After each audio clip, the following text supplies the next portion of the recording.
We start in a town called Idaho Springs in Colorado. It was the 80s, and as anyone would know, the 80s were a vibrant time of music, culture, just about any wild thing you could do without getting caught due to the lack of technology. Unfortunately for one family, the 80s would be marked as something darker rather than vibrant. On August 16, 1983, a girl named Elizabeth Ann Miller would leave a mark on Idaho Springs forever.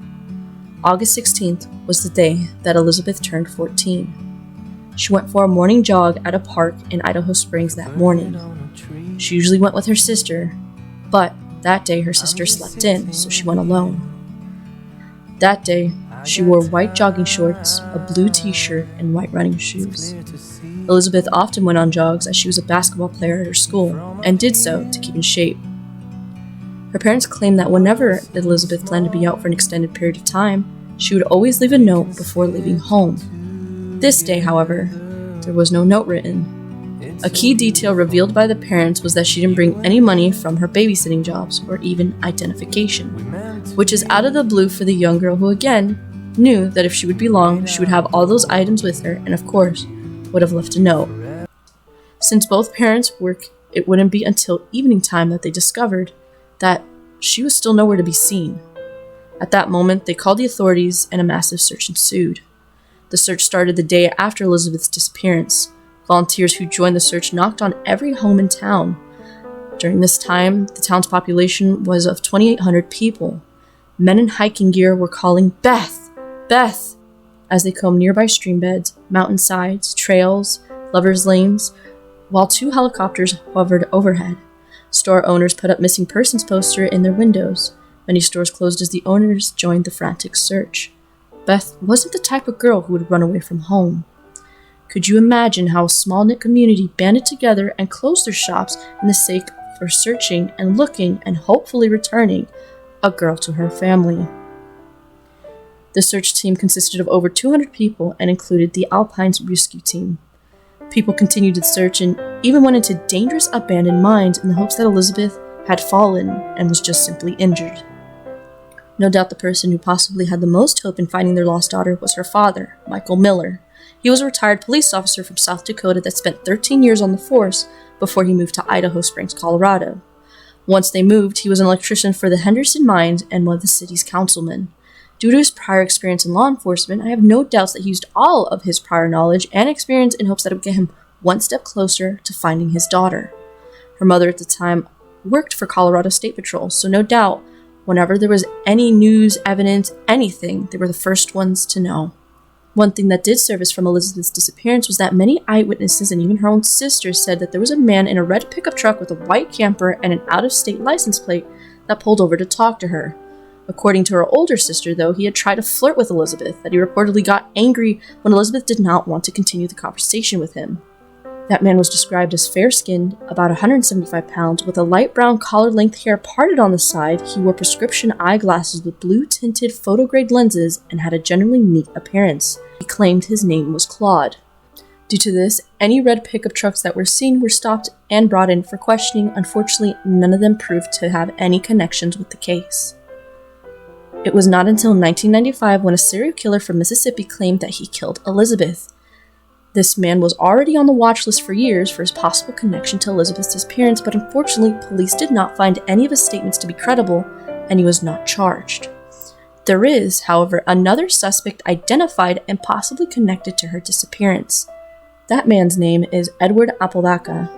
He was murdered by his wife and mother-in-law in 1990 due to a gunshot wound to the head. Aguilar, Edward's mother-in-law, would tell authorities that Edward had R-worded and then later married Aguilar's 22-year-old daughter Anne within 3 days when he was 56. During this time, Edward was an insurance scam artist. Both mother and daughter pleaded their innocence in his death, but in the end, were arrested and convicted. Aguilar and her daughter are sentenced to life in prisons, and both can be eligible for parole after serving 30 years. I will leave the link to the court case below in case you are interested in what happened between these three.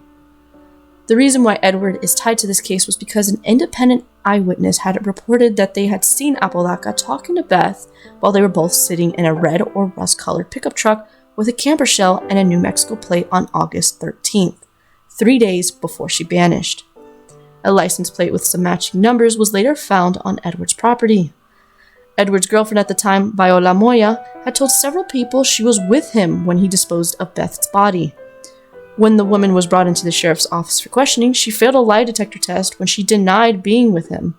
Investigators were now taking a closer look at him after a tip gave more details about the incident. The girlfriend later allegedly divulged details of the kidnapping. She allegedly told authorities that after Apodaca picked her up, they drove west of town. The suspect took Beth out of the pickup camper.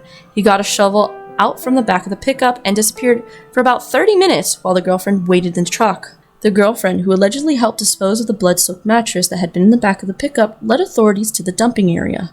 4 different hound dogs led authorities to the same spot near a pine tree. No human remains were ever found. During this time, police even followed leads from psychics, most of say that she was alive, kidnapped, and possibly held in the mine. I think the saddest part is, even if you don't believe in psychics, they still gave them a shot. These proved unfruitful as nothing was ever found. Even as the years passed, they got people claiming to be Elizabeth Miller from different states. Her parents even traveled to Florida twice just to realize neither person was their daughter. They came back discouraged each time. In 1994, Elizabeth Miller was officially declared deceased. At this moment, no one has been charged with her murder, and her case remains unsolved and opened.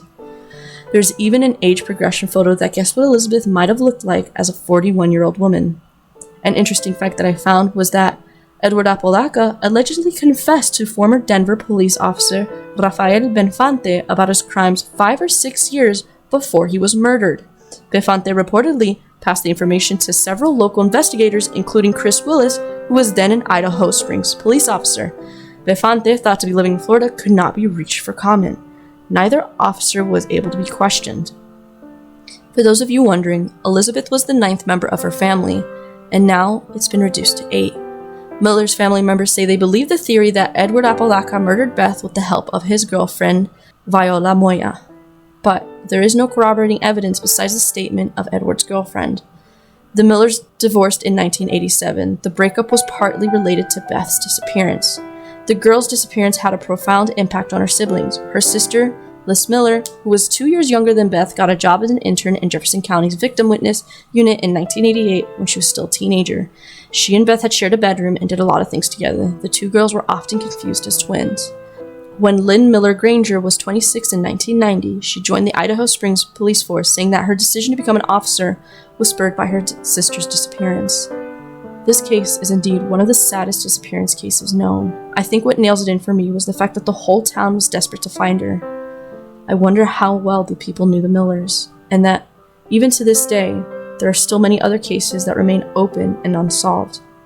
There have been some efforts recently to try to look into the case and see if they could do any DNA testing or link any more evidence, but efforts have been hampered because of lost files. What do you guys think? Do you think Edward is responsible? Do you think it was someone from the town? Will there ever be answers? If you have any information about Miller's disappearance, please contact the CBI at 303-239-4244. Let me know what your thoughts are in the comments below. As always, stay sunny. Hey guys, it's Sun here, and I hope you enjoyed this missing persons case. I really do hope that my videos are able to at least reach someone that knows answers, or at least inspire others to kind of look into the case and maybe they could solve it themselves. It wouldn't be the first time that an outsider's eye was the key into solving someone's mystery disappearance. I really appreciate all of you guys being here. Let me know what you thought of the content, if it was enough. Should I go into more detail? I feel like personally this was more focused on Elizabeth Miller like I wanted it to be, but let me know if there's any areas that I could improve on. I greatly appreciate it. As always, guys, thank you so much.